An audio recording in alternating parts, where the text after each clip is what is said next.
Hi, in the back. Was the color at the opening intentional to the red cast of the film? I don't know. I would like to take credit for that bizarrely washed out look at the beginning of the film, but it seems to have been something to do with the projection in this particular room. It wasn't that way yesterday.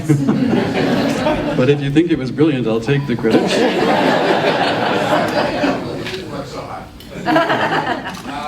Question, at the very end I saw that this was a stage play?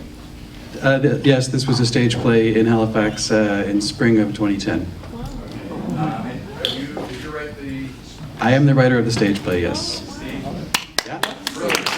Thank you. It was really, I've never done such a thing this way before, but to have been able to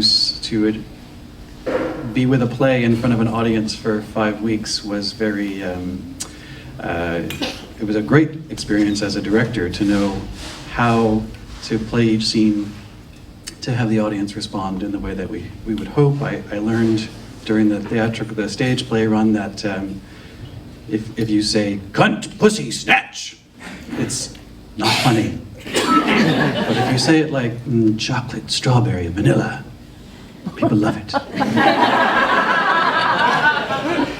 And the young man Ryan was in the stage play, so that was a great creative discovery for me. Ryan is from Nova Scotia. He is actually from Clare, which is one of our Acadian communities. So he's, when he auditioned for the film, he had quite a heavy French accent, but he watched a lot of television and lost it.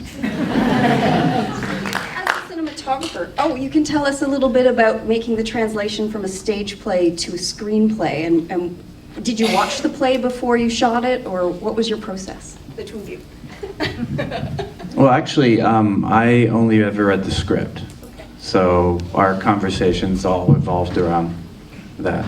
Yeah, Tom is actually based here in Vancouver, so he didn't see the Halifax stage play. But I heard it was really good. It's probably the first ever lesbian road stage play. What? Hi. No. What was your inspiration for the play and the film? My inspiration for the play and the film. I had I believe for a writer, there's always many inspirations that come together and make something happen and something new. Olympia was an inspiration. I've worked with Olympia a few times, and I'm inspired by her. I realize I should probably have a 25-year-old muscly dude as a muse, but instead I have an 80-year-old granny as a muse. She's so intelligent and she's so wise and so brave that I feel like when I spend time with her, I become a little more wise and smart and brave. So that's part of why I do it, and I wanted to write something for her that would challenge her to play things that were very different from herself, because she's actually a very feminine and grandmotherly person, and she is 81 or 2 now. But I also wanted to be able to give her a canvas to display some of her natural fierceness and the strength of will that she actually has as a person.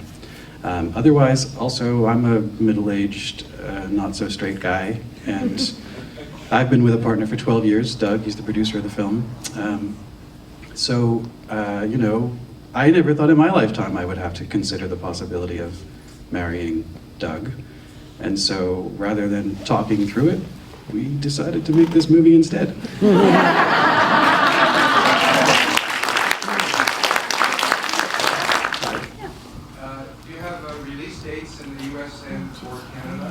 This film has been really completely under the radar. We haven't shown it to any distributors anywhere. The print that you see was created about 15 days ago, and this is our 5th film festival in 2 weeks. We really like it. Well, we did get a distribution offer yesterday, so I'm sure there will be some opportunity to see it in Canada, for sure. Have you shown it in the States at all, and what's been the response there? No, the film premiered in Halifax 2 weeks ago, and we've just gone across the country. The Kimmel company that has the rights to the rest of the world is a very good sorry, very good company with films like Lars and the Real Girl and United 93, so I think they probably will have a good idea of how to handle it, but for me, I'm only in any control whatsoever of Canada, and it's been actually a pretty marvelous 2 weeks going across the country. I think we're very lucky as filmmakers. I've never done such a thing before, but to start on the one coast and over 2 weeks, be it with 5 cities and as many audiences, has been a truly blessed experience. So where are you going next? Huh. Just finished. You must be a terrible lover.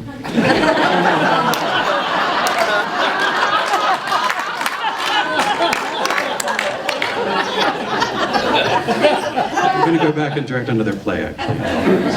Yeah. Sorry. Put in Brenda Fricker on stage. How did you come to choose her for that part? Brenda is an actress that I've long admired. I actually wrote the part for another actress named Joan Orenstein, who's a Canadian actress. She was in my first film, The Hanging Garden, and she was also a great powerhouse of a woman, and I really wanted to see her do the role. She was blind, and that's why I wrote it that way. Unfortunately, Joan passed away before I was able to finish the screenplay. So when I thought of the whole world wide over, who could replace Joan in this character and do as wonderful a job, I absolutely thought of Brenda first. And so luckily for me, she was not on Olympia's list of famous bitches I'm not allowed to cast.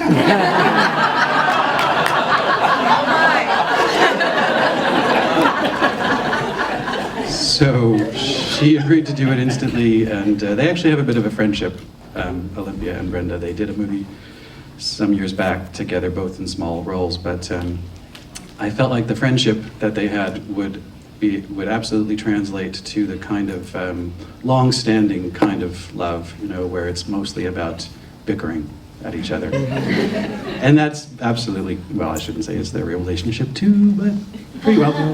I was very glad that young man was between them most of the time. I understand that it's Olympia Dukakis' first lead role, is that correct?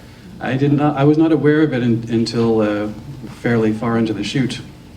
But yes, this is Olympia's first leading role in a movie. Yeah. It's never too late to start.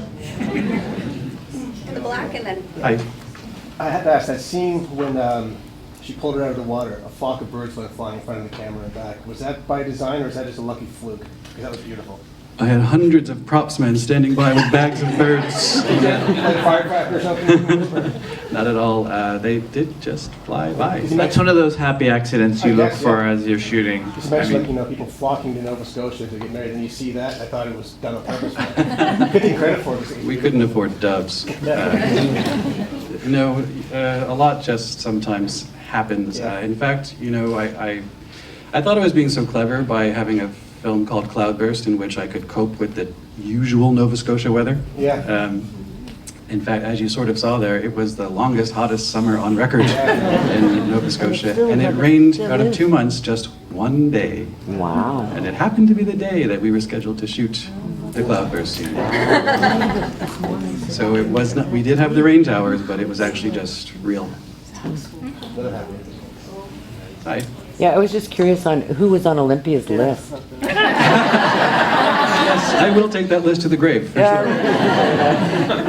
There was a question over there. I would like to compliment you on your choice of music. I thought it was wonderful, especially with the very last piece. It encapsulated their whole relationship. It was just lovely. Thank you. There's a lot of the music in the film is Nova Scotian artists. Penny Lang, who did the song that you're talking about, is actually a Montreal folk singer. Yeah. Wonderful. And I actually stumbled across her because at a certain point I was terrified I wasn't going to get any rights to Katie Lang songs. And I thought, what could I put in Stella's mouth? Who could she want her dying meal to be between her legs? And that's how I discovered Penny Lang. But I love that song so much that it actually became the centerpiece of the film. More happy accidents. Will there be a CD of the music? Are you with a record company? Not just Actually, I'm pretty sure within like 6 months, there will be no such thing as CDs anymore. So we're going to have to go to iTunes. It's on the interweb. I know her. I'm not just making fun of her. There's a question right there. Is Katie Lang aware of the scene where these women are discussing her? I did my due diligence, and I wrote her a long and lovely letter saying, "Dear Katie Lang, Olympia had actually, with me, decided that Katie Lang would be the object of her lust, and I was full disclosure, I said, and she's gonna say she wants the final meal to be right between your legs. I hope you like that." I didn't hear back. My manager talked to her manager, and I got the phrase, "She is supportive of the film." So that's what I know. What she'll think when she sees it, I'm not so sure. More questions? How funny was it filming the dance scene on the grave? We killed ourselves laughing, you guys must have been. Well, I didn't laugh that day. Ryan had done that. The actual, I've got trivia. The choreographer of the terrible dance is Corey Bowles from Trailer Park Boys, who plays Corey. He's actually a brilliant experimental dancer, and he really worked up his nerve to do such a terrible piece of choreography. It was great fun, and it was kind of the same dance from the play. So Ryan's been doing that horrible dance for 2 years. Any final thoughts? What was the budget? Ha! What was the budget? Well, I think we like to say in the industry under 5 million. Under 4 million, really. Kind of getting down, it's pretty low. But we shot for 7 weeks, and then a week of additional units, so reduced the pretty shots. So it's actually not financed by the usual Canadian sources. We do have the 2 networks that you saw in the credits, and then the Kimmel money and tax credits. So humbly budgeted, but the Nova Scotia tax credits are so good now that it makes films like this possible. Maybe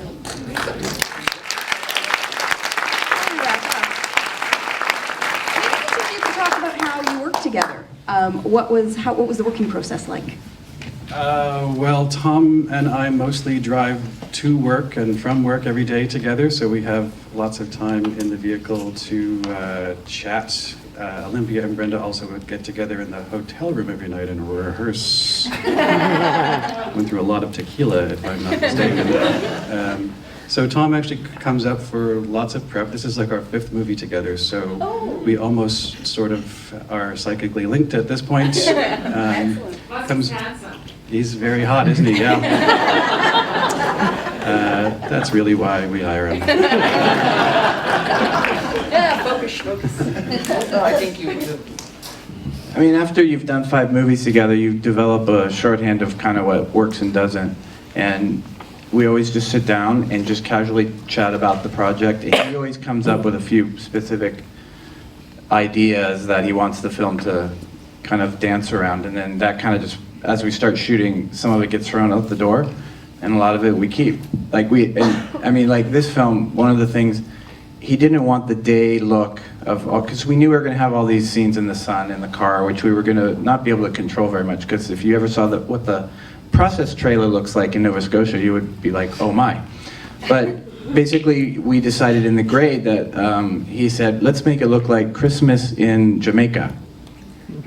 And that is actually kind of where the coloring of some of the scenes came out of. So The cinematographer is the only person that I let watch the rehearsals with the actors, because I think that the cinematographer is sort of an equal part in the creation of any scene.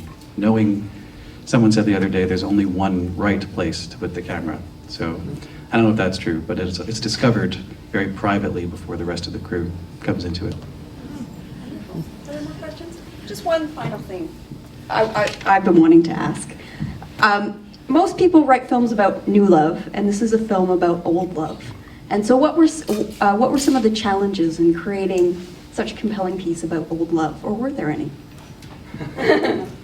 Well, my own 12-year relationship, I think, was good for understanding the kind of brutality of of what it is like to be with someone for such a long period of time. And also, Brenda and Olympia have been in marriages for most of their lives. Olympia celebrates her 49th anniversary sometime around today, actually, to Louis.